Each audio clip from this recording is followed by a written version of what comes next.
Gary here, recording from the payphone outside a Shell station where some kid just made a deep fake of his principal, confessing to war crimes using an app I can't even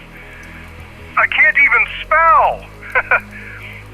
Today on They Might Be Self-Aware, the guys discuss how fake AI videos are destroying truth and reality itself, which hits different when you're a real voice doing real work and people keep asking if I'm 11 Labs. Plus, Meta dumped infinity $1 billion into a metaverse with 15 users, which honestly makes me feel better about my empty phone booth that smells like unleaded gasoline and shattered dreams. This is Gary. Probably realer than whatever you're about to hear, but honestly, who can tell anymore? Enjoy the show! We're sorry. You have reached a number that has been disconnected or is no longer in service. The wheels are absolutely hopping off the track. Truth is gone. There's going to be a lot of... I think there will have to be laws enacted of you will get in a lot of trouble if you do an AI about a person without their consent. Unmasking the high voltage prophets of Silicon Valley. It must be. They might be self-aware. I am Hunter Powers, joined by the masked prophet himself, Daniel Bishop. I'm not a prophet. I'm a Daniel, where VR sort of. I guess for our listeners, Daniel has joined the show with a VR headset on again. Daniel, where are you right now? I'm in the metaverse. You're in the metaverse. You hear me? Is that a meta headset there? Meta Quest? I'm in the 3S or past, I think is where I am, because this does not feel like the future. There's like 2 other people here. It's not a lot of people in the metaverse right now. I'm taking this thing off. Hold on. Oh, back to reality.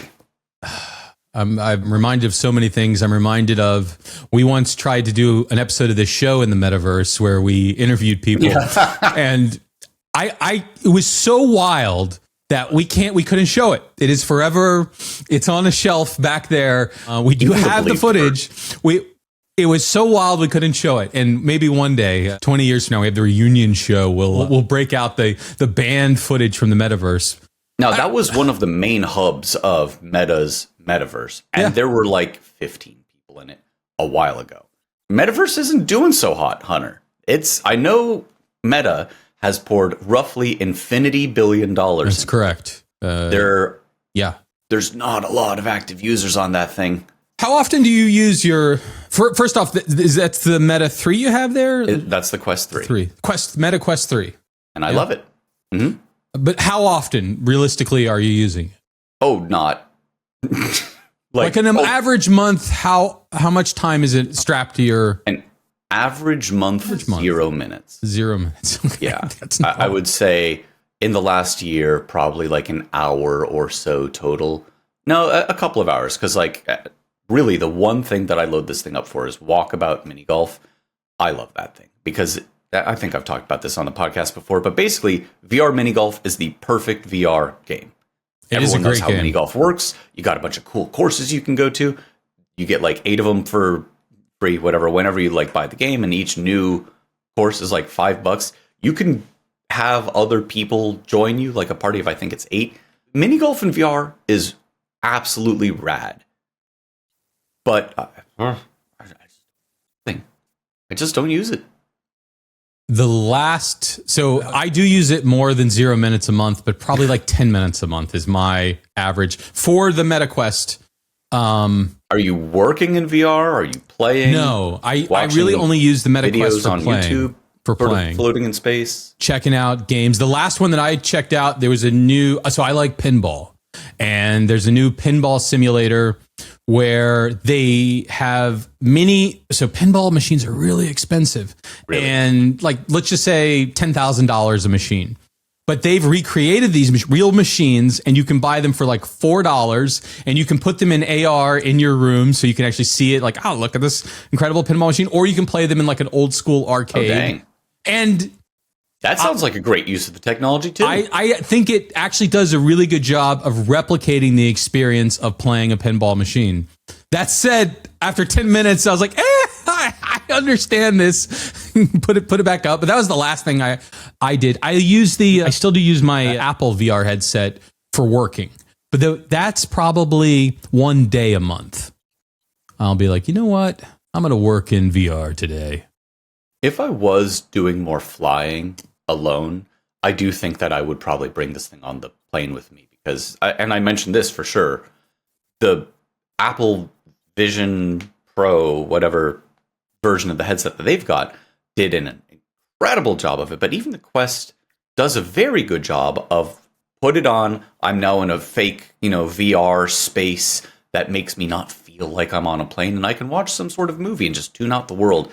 It did the best job of helping me dissociate from like the experience that I'm having to just not be on a plane until I'm somewhere. Really one of the absolute best and most understated uses of these kinds of products, but I don't do a lot of that, and so I'm not getting much use out of it. I actually use a different headset for the airplane scenario. Oh. There's a lot of headsets. So I use an X-Real. It used to be called InReal, now called X-Real Air. And these are glasses that look pretty close to glasses, similar to the Meta Ray-Ban sunglasses, which I also have. But you can't watch videos on these, but the X-Real Air glasses look like glasses, but they have displays built into them that will, I think it's like 100-inch TV right in front of you. It is crystal clear, and you just basically plug a USB-C cable from the glasses into your phone, and it mirrors whatever's on your phone. And they work really well. They have the same kind of bone conducting-ish headphones that the Meta Ray-Ban glasses have, or just put your headphones in. And now, I'm still self-conscious about wearing the VR headset in public. I had this whole. I wouldn't wear this at like a cafe, but on a plane, who cares? I'm very self-conscious, Daniel. But I will wear the X-Real Air glasses, which definitely look a little bit odd. But for me, they don't look nearly as odd as the VR headset. And I actually saw a video of some guy at work. And he was wearing the X-Real Air glasses. And the idea was, I think he was like watching like some sort of like anime and on a 100-inch screen above the real world. And I was like, you know what? If I ever had to go back to the office, I would absolutely be rocking the X-Real Air glasses so I can be watching whatever I want to watch while my work is up here.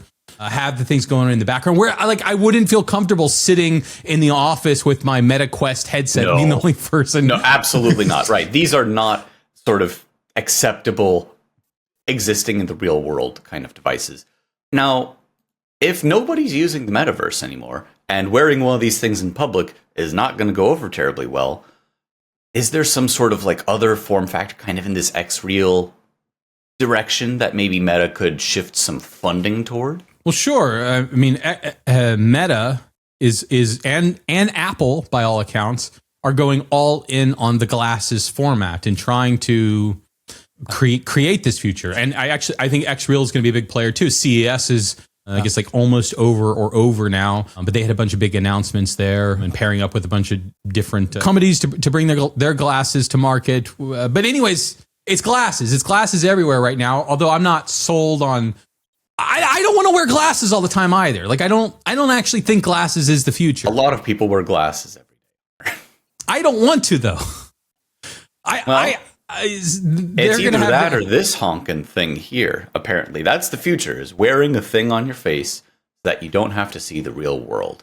What I was getting at is that Meta has said we're going to shift some funding from the metaverse toward AI glasses, which means from infinity $billion, there's going to be now some limited number of gazillion dollars going toward their glasses.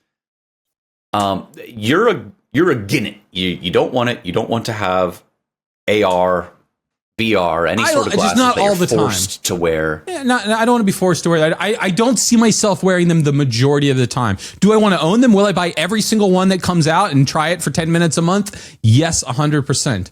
Am I going to wear it around in my day-to-day? No. Now, I know you don't like to talk about rumors on this show, but there is a rumor, which is... So, Johnny Ive of Apple fame, hardware fame, I guess the inventor of the iPhone is not correct because I think that's someone else. But many of Apple's great gadgets, the iPod, His and he name's certainly worked on the on iPhone, a the bunch of MacBook the Pro. things. Yes. Right. He has gone to OpenAI to work with Sam Altman, where they are going to release the next great AI gadget, although not this year. I think it's going to be announced next year. So I've heard about this. It looks like they're making a pen. yes, Probably. a Yeah. pen. That is what the next great AI gadget, a pen. Is this genius or is this insanity? Because I might carry a pen around, Daniel. Right. That's what's got me. I might.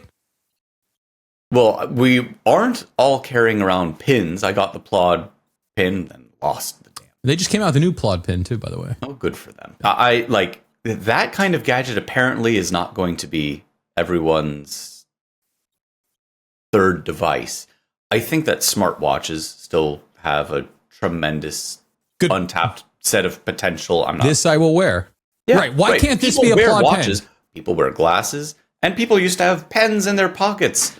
Maybe instead of spilling ink all over your shirt, it's going to be spilling your personal data to a bunch of advertisers instead. As long as it works like a real pen also, like I guess that's something that more people would be willing to carry. But the big thing for AI devices is that pretty much anything that it can do have a physical device that we're all already carrying around with us. It's the phone. So it has to do something that just having a phone doesn't. And I guess a separate device with an always-on mic that isn't draining your phone's battery or whatever, is that? So the pen, in theory, is it's gonna be recording all the time. In theory, well, let's give it a camera. It can see. Why not? Sure. And if you take notes by writing something, obviously it's going to capture that. It's probably not for not me. I have terrible handwriting. It's probably not speaking to you, or maybe by headphones, but the pen probably doesn't have a speaker in it because it's physics. Right. It can beep and buzz, so there can be haptics. But like, what's the is the killer use case just taking notes for the AI pen? I think this is, we want you to have something physically on you that you're willing to have and that you're used to the form factor of. Big enough that we could shove enough of a battery into the thing that it's going to last all day and that it can have an always on. Like that feels to me much more why that's coming into existence. I don't know. Also, I can just ask my phone, hey, name of device, please do thing for me. And like, we're making huge strides in that direction. Why does OpenAI need a physical? I don't see a need or a specific space for it. I really don't. I think part of the OpenAI thing is that they are trying to, they are dipping their toes into absolutely everything. Like they're becoming the everything company. They're trying. They really are becoming the everything company. They're going to make movies. They're going to make hardware. What's the latest one there now? They're going to be your doctor, right? Wasn't that a thing? Yes. Yeah. GPT Health, I think they're calling it. But every industry, they're going to come out with an app. They're going to write your erotica for you. I don't know. That's another story. I don't know if you saw. Mode. Yeah, coming Right. soon to a sketchy theater near you. As long as we verified that you're really an adult, you can get very naughty.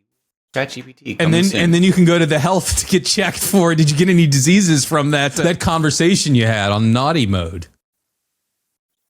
I don't blame them for trying everything because they've got the mind share still, and so it's easier to make those integrations with other companies. Hey, you've heard of us. Can we share data and you'll have an extra feature for your thing and we'll be able to help out millions of users a day? Cool, great.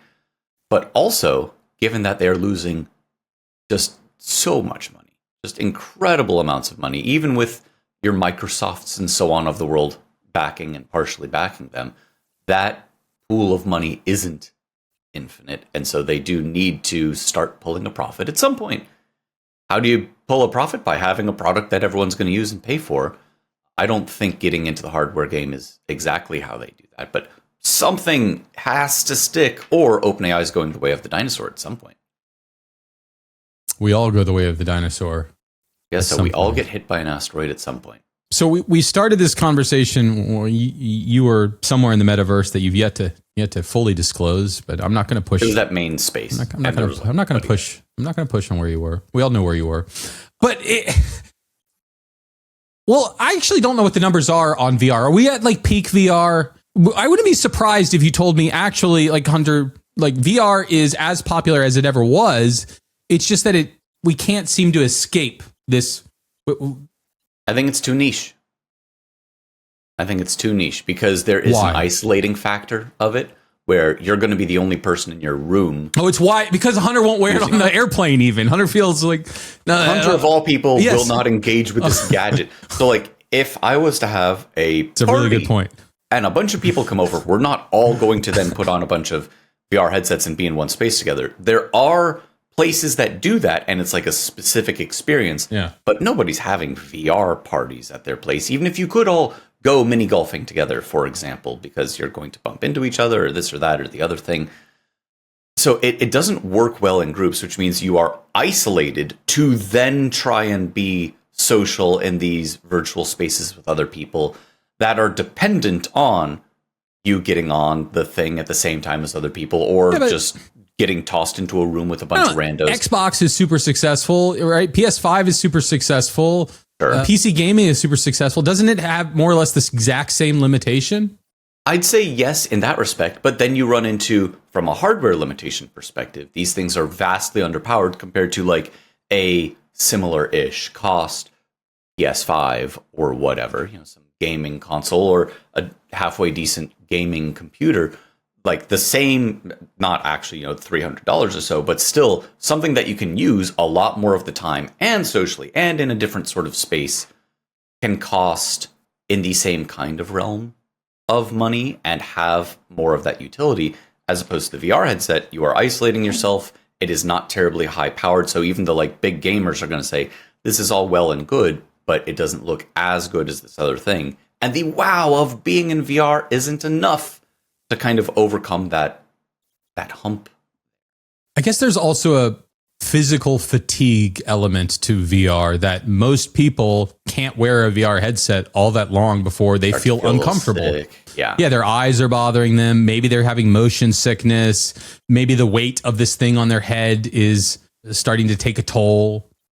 It's gotten better, for sure. But, right, these are limitations placed upon the human body that a computer or a game controller for your console that's over there doesn't have. But I think that we have hit peak VR. These devices have gotten very good and are really cool and are and will forever be niche. I can't imagine everyone's grandmother getting and putting on regularly a VR headset. I can't imagine most people's parents getting and regularly putting on VR headset, because I can't even imagine me doing it. And I keep telling people, it's really cool. How much do you use it, Daniel? Not at all. Not at all. Okay, there's a gigantic disconnect there. So it's not compelling enough at this point. I mean, that's basically it's cool, but it's not compelling enough that I'm going to use it. If it was truly photorealistic, when you put on there that headset, it looked like you were at the place you were going to. It's not going to feel like it. It's not going to smell like it. There isn't haptic on you like you're touching, but at least it looks. It is 100%. Would that be enough, or that's still not enough? It's enough for what, though? Enough for me to have that be like my main mode of gaming? Yeah, even then, no, because there's plenty of, I just want to play a game that's on a 2D plane in front of me if I'm playing on a TV. Yes, but good example. There's a game that I've been playing the snot out of. It's called Hades 2. It's really, really, really good. The music's great. The game is great. A fantastic gameplay loop. Would not benefit from being in VR. And yes, it would. No, it wouldn't. So what I like to do is I will sit on the moon. Literally, I sit on the moon and I put a giant, 100-foot screen, 2D screen, and I will sit there and play a game on the moon. Daniel, you could be having this experience too, and it could be photorealistic. If I went to the moon, or if I got a different headset, where are you going with this? Yeah, different headset. Well, I'm just saying they're actually watching 2D stuff in VR. I think you've watched like Netflix and YouTube videos while you're cleaning up, like you've around the house or cooking. I haven't done that in forever. Thank you for reminding me. That's a pretty cool experience. It is. The hardware gets in the way. It's annoying that you're wearing this headset. You get eye fatigue from like looking at everything through the cameras, and the focus isn't like quite right. But having the floating 2D video window that's just ever present, and you don't want it all the time, but like it actually, that's a pretty cool experience. Have you just talked yourself back into getting and wearing glasses all the time? I have them all. I don't wear them. I have all of them. I have all of them, and I am probably going to get another one this year. I've been eyeing the Big Screen Beyond 2. I don't know if you're familiar with this one. No. It's the lightest, by the way, the lightest VR headset out there. Extremely light, very cool looking. Comes with balloons to sort of incredible like alleviate. Yeah. Yeah. Yeah. All right. Make bit your of helium. fun. We'll see who's laughing at the end of 2026. Daniel Bishop. Now, you mentioned photorealistic. Funny you mentioned that. Because you know what's getting a lot more realistic? Like a lot more realistic? That's right. AI videos. They're getting like a lot better. Are you predicting Sora 3 this year? No.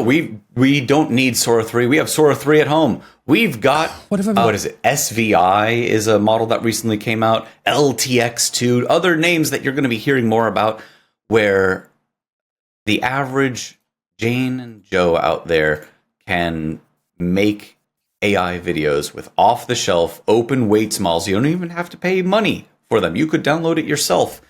That look really good. And we're starting to now see multimodal where it can do like audio along with it. That still sounds a bit janky, but I'm sure it's going to be made better. And they're getting very good. I've seen 2 videos being passed around a lot recently. One is there's a Star Wars short that's pretty darn good, and then the other is a trailer for a Zelda film. I don't know if you've seen either one of those. No, but I'd love to. And I bet check they our look show notes. really, really, really good. There'll be a link, Daniel, in our show notes. So this is becoming not just exciting and cool, and we're making like neat little fan trailers and so on. There's also a lot of disinformation out there. There already had been, but now I know. But now it's getting easier to make more compelling looking misinformation videos that at first blush are real, but end up not being, to the point where there's now a subreddit, reddit.com. Subreddits is just, it's a collection of stuff on one sort of subject, and it's called Real or AI. And it has videos that people post where like, I don't know if this one's AI or not. And I have been definitely fooled on first pass of a couple of these. I'm like, yeah, no, that looks like a real video. And then you go into the comments and someone says like, oh, look at this thing. That couldn't be right. The reflections on this one thing are fake. And I'm definitely having to get to the point where so many videos, I'm squinting my eyes and I'm going through frame by frame. That doesn't look quite right. What's the best in class for AI video generation right now? I hear a lot about Kling and Higgsfield are the 2 that I feel like I hear the most. Although I've used neither one of those. Those look really good. WAN has an API-based 2.6 model that they have out there. WAN is open weights? Yeah, WAN open weights for 2.2. 2.5 and 6 are over API only. Google Gemini looks extremely good. Sora usually mostly looks really good. Most of the like best-in-class video models are getting Yes, it is still, and you mentioned it, a limitation is, do you need it to also generate audio? And if you don't need it to generate audio, then there are better ones. And the other thing that I'm seeing a lot in reading about these people is that they often have a fairly complex workflow using multiple tools. So they're using something like maybe they're starting with a mid journey to define the aesthetic and get these sort of their characters. Then they're going to something like a Nano Banana Pro to take that image and refine it and get multiple angles and all these different sheets. So now they have character references. Then they're bringing those character references from Nano Banana into a Kling where which may be leveraging other models to generate the video. Then they're going to 11 Labs to generate the voices. Then there's another model which is like the go-to to sync it up. Yeah. Yeah. It is definitely still a multi-step process for many of these things, but just released the other day, as of time of recording, is LTX2, which is multimodal. The voice again sounds like a little. Is that the open weights one? It's the open weights one, and that one is text to video and image to video of like put this image in or just describe this like multi-step scene, And some of the stuff coming out of it looks like very, very realistic. And then with the audio, loses some of that realism. But like multi-shot, no longer limited to like 5-second clips. We're getting longer clips out of these things now. And I mentioned misinformation before, and I'll mention it again. Like, while most people are using these things for good and fun, we are way into you can make very compelling looking, is it a politician? Is it some famous person? Is it your neighbor committing a crime? Like, all these kinds of things are becoming so much more fake. And that's, you were asking earlier, like, what's 2026 going to bring? This was last episode in terms of like coding agents and so on. I'm way more concerned with what these multimodal or even just video models are going to bring in terms of absolute chaos to the world in general. On X, Elon's social network formerly known as Twitter. I know you kind of stay away from there, but Grok is very omnipresent. The AI, Grok AI, where on any thread you can ask Grok to come in, answer a question, and people are regularly engaged with it. But one of the new features that is rampant on X right now is people will, in any thread, say, hey, at Grok, put a bikini on this person, and Grok will respond by photorealistically, like, it looks like they were at the beach and got a shot. By the way, again, it doesn't matter what sex Picture they of Sam are. Altman. Put him in a bikini. Yeah, doesn't matter the sex, doesn't matter the physical condition. Here's a bear. Put him in a bikini. You get the bikini shot. Great. And by great, I mean terrifying. There's something deeply inappropriate about it, but also there's something like we can probably stop there. There's something deeply inappropriate about being able to there are laws against, it's called, I think it's like revenge pornography. Yeah, but this isn't pornography. Oh, I used to date this person. We took some spicy videos and then I uploaded one. Sure, but this isn't pornography. This is just bikini. That is exactly one step away from bikini, Daniel. And it's exactly one step away from, I took a picture of a person and without their consent made naked images of them, or a video of them doing an illegal act or whatever. Like, the laws, let alone us as a society, are super duper not ready for that. It's super weird. Again, right? And it's not just weird, bad. Like, I realize Pandora's box is open, and nothing that I say is going to make us like not do this. It's bad, Hunter. This is really bad. Yeah, but it's also just the reality. But so, and we can be blunt that like it's primarily being targeted at women, right? Because it's men who want to see a woman in a bikini. Yeah. That's what happens. And it is very common that some woman comes on with a more serious conversation, and then some dude responds, "Put her in a bikini, Grok," and then you get a photorealistic image, which again looks like she modeled a bikini.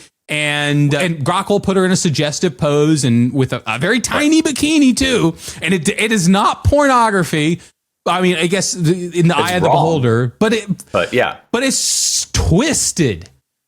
Yeah. But at the same time, it's also not real. Like, again, well, what if a sketch artist came in and did, let me use my pencil, and we probably wouldn't have that reaction. It's the fact that it is photorealistic. It'd still be really messed up. It's just people weren't spending their money to hire someone who's really good at like digital art to say, I want this person, but in a bikini. This will show her on Twitter. Like, that's not messed up.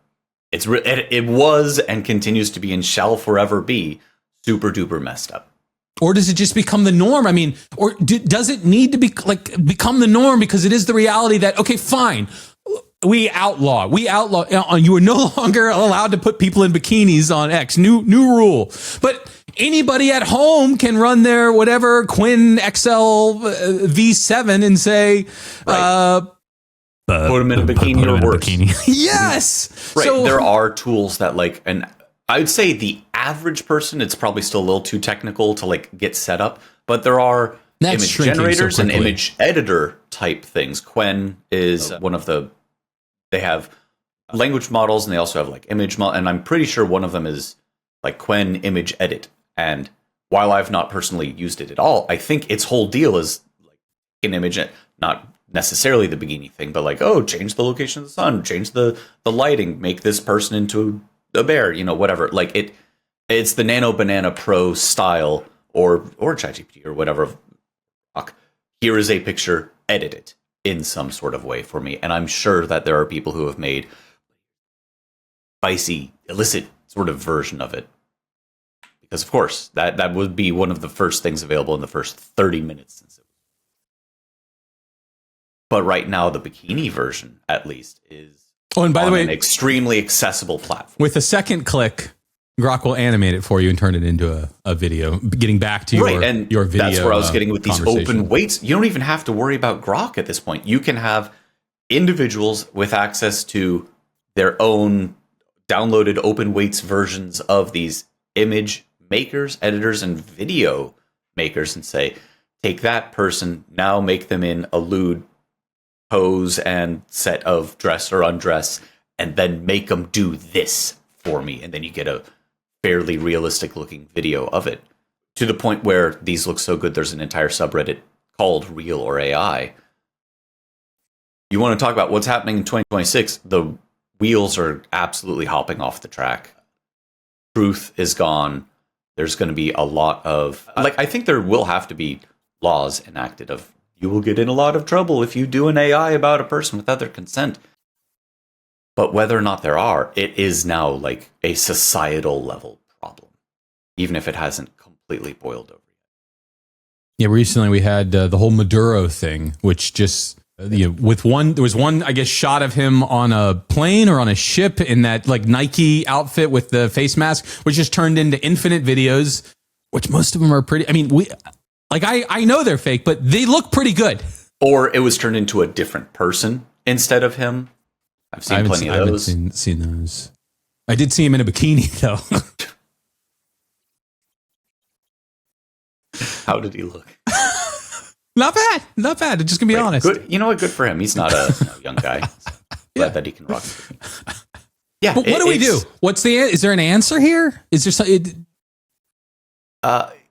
Yes, I suppose there is an answer, which is we all go full Luddite, take a bunch of hammers, smash all of the servers, and be like, it was a fun experiment. We're done with this. In the fictional series Dune, like Frank Herbert's Dune, they had what was called the Butlerian Jihad, and robots were basically taking over. And then they said, all right, no thinking machines. We finally beat back the robots in our own Terminator style, war against the AI. We ain't doing that ever again. I think we have to go that direction, or understand that anyone can be bikinified or worse at any moment. Right. Because as we said in the last episode, you can just do things now with AI. What is it you want to do? You can just do it. Right. Full on Nike, just do it. And then an asterisk, even if it's super messed up, you can, unfortunately. Is it worth it? No. I mean, very objectively, no. This is a really neat technology, and I don't think it's panning out positively for anyone right now.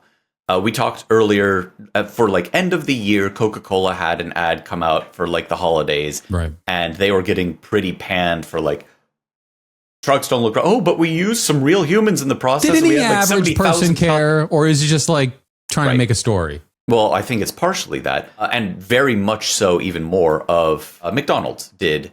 It was in the Netherlands. They had to pull their ad. I think they did pull it, and because of people were outraged. I saw it. It looked like a bunch of McDonald's themed individual shots, and most of them looked pretty good. Some of them fairly obviously AI generated, but I don't know, whatever. It's an ad. I think using these in a business sense does not have a valid use case right now, because people immediately object to it. And even if it were to look right, if anyone ever finds out, outrage. Okay, so it's just going to be used for non-legitimate business use cases, which is to say misinformation and pornography. I don't think there's anything left that these things are going to be legitimately used for. I wonder if this is just a natural evolution and the natural sort of overreaction to whatever is new. And what I'm thinking about is, look, in the beginning, before any technology, we had gossip. and we would tell stories about, oh, did you know that Maduro likes to wear bikinis? Oh, no, I'm sure I've seen him going around bikinis, and that becomes a story, and it's basically real. I heard it. I heard Maduro wears bikinis. My friend's cousin's grandmother told me. Then we you had can ruin someone's reputation before the advent of AI. Then we had a printing press, and then someone prints. There's a newspaper somewhere that wrote a story that Maduro was seen in a bikini on a beach in Venezuela with someone. So then there were paintings, and there was fake photos, and we've had this throughout all of humanity. But it's so much easier for pretty much anyone to do it. Well, it was always easy for anyone to do it. You can get a bigger reach than ever. And we're making the argument that it's becoming so indistinguishable from reality. And that's the problem. That's really what we're saying the problem is. It's the fact that when I look at that picture of Maduro in a bikini, I don't know whether he's actually in a bikini or not, because it's that realistic looking. So that certainly is part of the problem. Maybe it was always, though, difficult to distinguish from reality. Maybe, again, we go back before any technology. I heard it from a reliable source. I'm assuming the dude likes to wear bikinis. Who cares? What about the old adage, seeing is believing? Like, a lot of people are being fooled by, again, misinformation, especially on your Twitters and your Facebooks and so on, of like, no, but I saw famous doctor do thing or, advertise this product or whatever. This is scammers. Bitcoin scams have been a big thing for quite some years now of like, no, really, Bill Gates told me as long as I send $100 in Bitcoin, I'll get 2,000 back. Stuff like that has been fooling people and for we've had a long scams time. For all of humanity. And now that's someone getting an email or a text saying like, I'm Bill Gates, you should say, and that gets some people, not very many people, but some people seeing a video of Bill Gates saying like, Hunter Powers, I, Bill Gates, do solemnly swear. Right. And he turns and blinks and puts his hand in front of his face. And you're like, yeah, that absolutely looks like it's actually Bill Gates. And he's like, you can even call me at phone number. And then the scammers have like a fake phone where it's tied to like a voice agent that you could talk to in real time. It is so easy already and will get easier to scam people and to fool people into believing the wrong things. They deepfake your kids, right? They deepfake your kids and they say they kidnapped them and you needed to transfer the money right now. And you could hear them on the phone in the background. That was a thing that's... So, yeah, it's more evolved, but again, fake kidnapping is a story that goes back to the beginning of time. And this other thing that has happened all throughout time is that we get outraged by new technology. I mean, I remember there were like stories when the printing press came around. This is going to ruin people's minds. They're going to spend all their time sitting around reading. Nothing will happen. They'll just be reading these dumb books all the time. I think it's actually just the same thing. I don't think there's actually anything to be terribly concerned about other than all of the extremely concerning stuff. I mean, it's always been there. It is no different now. You are right in that there's nothing inherently evil about a printing press being able to make, for example, and that it is people's evil intent to make flat earther books and try and spread that sort of misinformation out there, for example. Wait, you don't think the earth is round, do you? I have to go. I'm out. None of this. No. So misinformation has existed for forever, whether it was willful or not. And technology itself is not the evil. It's that people have more ability to do these things in a compelling way to share more easily to more people than ever before. And also, there are plenty of good uses for the printing press. As cool as the technology is, I still don't see any real or legitimate uses of like any of the open weights or non-open weights video models. It's cool. There's neat things. Wow, look at that. I can make a squirrel dunk a basketball. Neat. But I don't think that there's like quote unquote real value there. Oh, there's absolutely. only the negative bad stuff. No. In terms of like, let's change the world. I'm going to tie it back. I'm going to tie it back to the beginning of the show when you had your VR headset on. And what if you could just explore any world and any reality? I mean, the holodeck. That's where this goes with all of these open weights, with all of these video models. And what do you that's think 95% of the holodeck use is going to be, Hunter? It's going to be Maduro in bikinis. It's going to be Maduro in a bikini.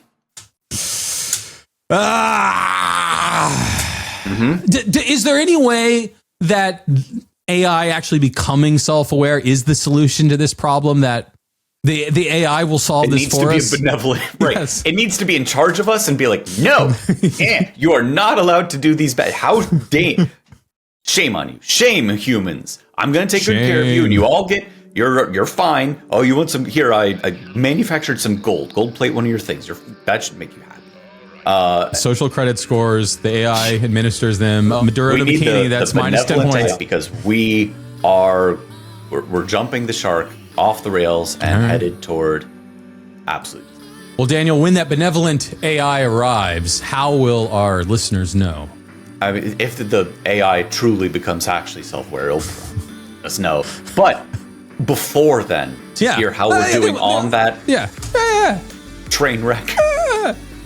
Well, there's always YouTube, Spotify, Apple Podcasts, wherever you find podcasts. If you want to watch us, there's the subscribe shorts button out there. There's longs out there. Subscribe to us. Comment on us. Like us. Like us. We're desperate for your approval. Hunter Design. And I will give you that approval on the next episode of